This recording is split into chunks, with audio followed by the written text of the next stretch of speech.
Ali Şenkaya, Aydın Kıratlı, hoş geldin.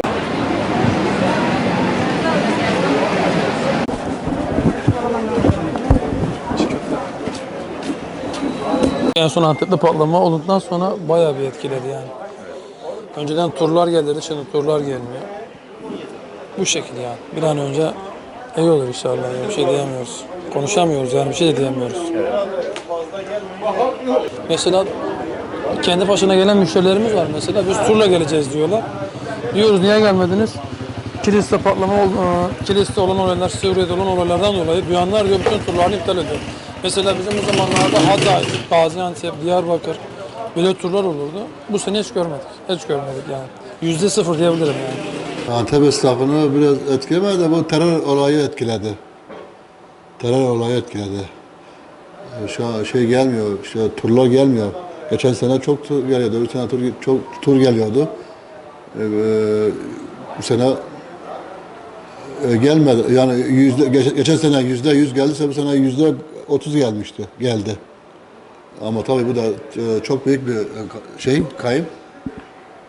Turlar geliyor buradan hemen Antep değil ki Antep, Urfa, Urfa, Diyarbakır, Mardin'e her tarafa gidiyor. Oradan böyle etkiledi. Yalnız Antep'e değil. Her tarafı etkiledi. Bütün bölgeyi etkiledi. Tabii.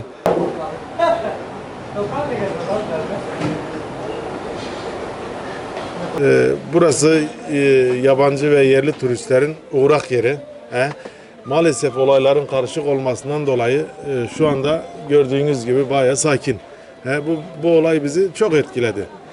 Ama sağlık olsun. Ülkemize Allah zevallık vermesin. İnşallah iyi olur.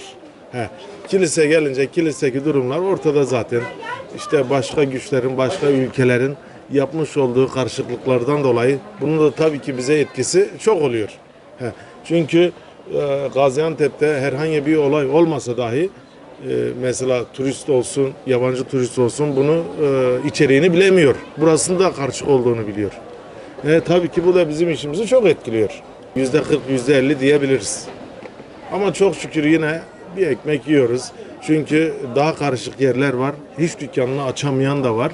Yine de hamdolsun çok şükür diyelim. Neye gelin ya? Size de neye gelin? Burada yemeğe aldım. Yok ben yemeyeyim şimdi. Valla durgunluk tabii bu olayların olmasından nedeniyle böyle oldular. Yoksa bu mevsimde yabancı turist çok vardı.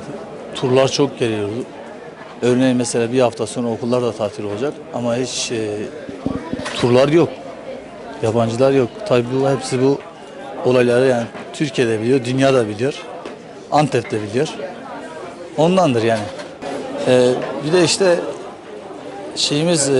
sınırımız Suriye olduğu için Kilis'i de az çok belki gündemden takip ediyorsunuz. Oraya da bombalar düştüğü için, burada da patlama olduğu için ister istemez işler bayağı durdu yani. Olaylardan dolayı tabii ki insanlar Gaziantep'e pek gelmiyorlar sanırım.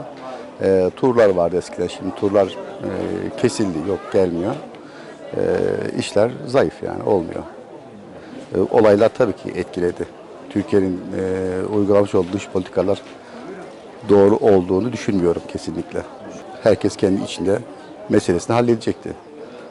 Ama işte devletimizin uygulamış olduğu dış politikadan dolayı halkımız hem tedirgin, esnaf zor durumda. Yani eski işlerimiz yok kesinlikle.